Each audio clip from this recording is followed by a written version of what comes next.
Hi, my name is Michelle, and I help people find the brilliance inside and create great lives. And sometimes starting over and creating brand new lives even in our senior years. Sometimes we have to start over, and I am one of those people who get to start over in my life in my 60s. And let me tell you something right now. Tony Robbins says that everything happens for you, not to you, which helps you get out of a victim mentality. Everything that's ever happened in our lives happened for us. So think back. Some of the crappy things that happened, do you look back now and say, wow, if that had not happened, this could never have occurred. I learned so many incredible lessons. It gets us out of victim mode and helps us see things from a fresh perspective. I want to tell you this fall for me, everything came crashing down, and I had to get off my butt and get working on my inner life. I didn't have work, I didn't have cash, I broke my foot, and things were going downhill fast. And I realized that my inside was so negative, and that's why the outside was looking so bad. And I better work on my inside, change the inside before my outside would change. And that's exactly what I did. And I worked on 7 different things that helped me get over this hump. First, I realized that nobody cares. Really, nobody cares. So here I was trying to keep it all a secret that I'd made these mistakes and I was in this place, but no one cares. And I should have realized that because I've had social phobia my entire life. And I realized years ago that here I was obsessing for days about something I'd done that I thought was so embarrassing. And then it occurred to me, no one even remembered. So that's what helped me get over my initial shyness. And that's what people are doing right now. Most people are too concerned with their own lives and their own issues to care about what's going on in your life. And also I've realized that when you're more vulnerable and open and honest about your life, you're going to get that reflected back to you. People like when you're open and honest and vulnerable. And when I've started saying that, hey, here's my mistakes, but I'm seeing it as a positive, they're coming back to me and saying, wow, here's something that I worried about, and I feel much safer being able to tell you about it. So remember, nobody cares. 2, I want you to start forgiving yourself and forgiving others. Here is the mantra that I said over and over and over and over. And it goes like this. I forgive you for everything you did to hurt me. And I forgive myself for everything I did to hurt you. And that was a clincher because I didn't think I'd done anything. But in reality, maybe I had. And so you incorporate it in because you need to forgive both.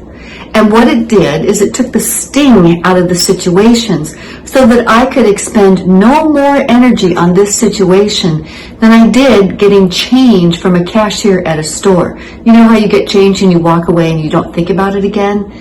That's where I needed to get things.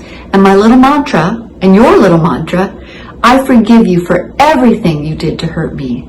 And I forgive myself for everything I did to hurt you. Just worked magic. 3, accept the past. Hey, it happened. It's not changing. There's nothing you can do about it. We've got to deal with the present moment. Let's work on getting more focused on the present moment. Do you know I've found a couple of people in particular who ended up going to prison.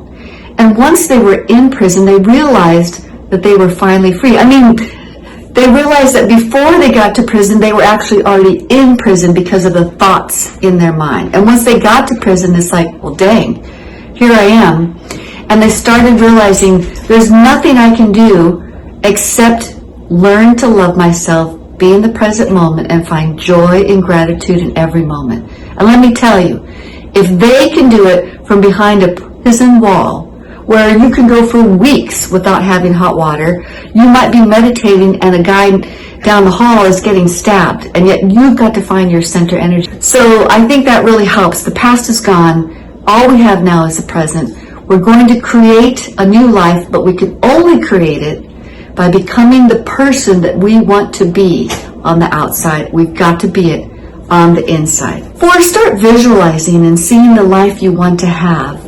but let go of the outcome. And this is a tricky one, particularly for me, because I'll start visualizing, oh, I really want this job and I can't wait to have this job.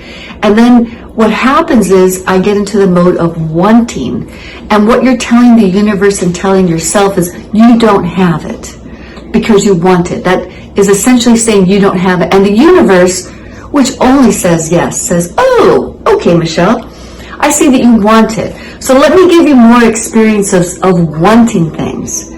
So you have to let it go and know that since we live in a multi-universe, and Greg Braden, who is a scientist who talked and written many books, talked about that quantum physics has discovered that there are 3 levels of time. There's past time, there's forward time, but then there's vertical time. And in vertical time, all the times are happening simultaneously. So there's different versions of you existing at the same time. So that version of you with the boyfriend that you've always wanted already exists. And if you want it to come to you, you've got to let go of the wanting because it already exists.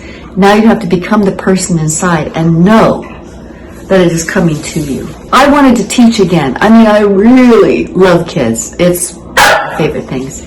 And I applied for several jobs and got nothing. I had to let it go. I went back into accounting to work, and I started feeling gratitude for where I was. And I wasn't really caring anymore. And then sure enough, what happens? A job falls out of the sky. I ended up teaching history this spring. I had the time of my life. I got to be with 8th graders, and I know it's a little crazy, but I love middle schoolers. It was wonderful, and it got me back in front of people and giving speeches, and it's preparing me for this next experience in my life. 5, let's start reciting affirmations. Affirmations are powerful, and I'm going to give you a secret. Do them in front of a mirror.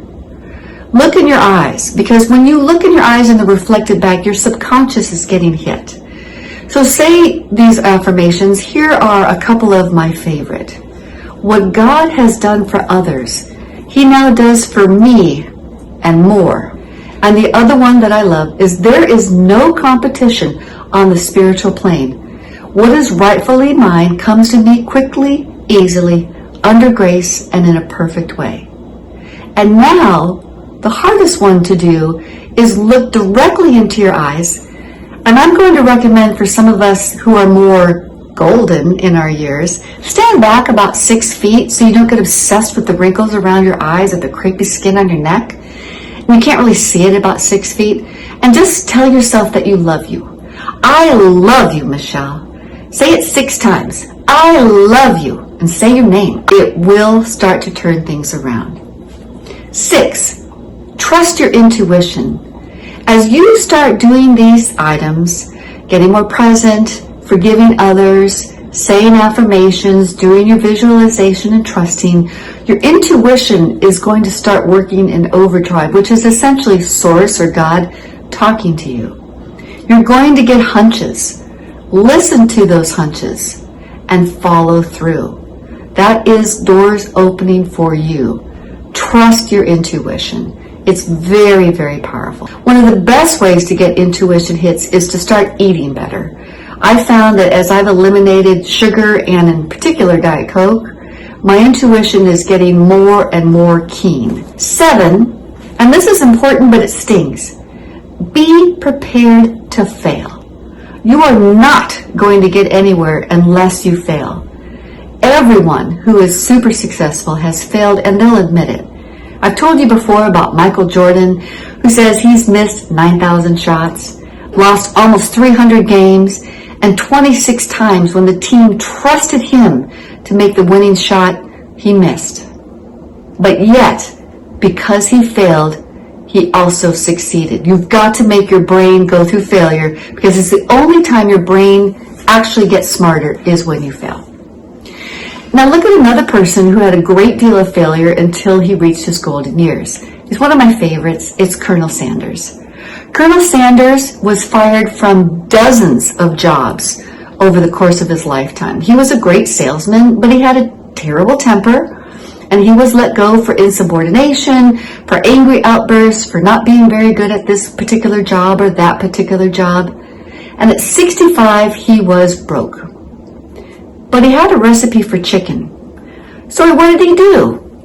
He sold chicken out of the back of his car. He turned it into a big business. As you know, KFCs are everywhere. He was 65 when he started, and he sold the business when he was 74 years old, and he made $2 million. Well, $2 million in 1974 is like $20 million today. He was 65, and he'd been a failure over and over and over. Do not believe that you are a failure. You are not. And remember, you are never too old, and it is never too late to create the life of your dream. Please like and subscribe, and I'll see you on the next video.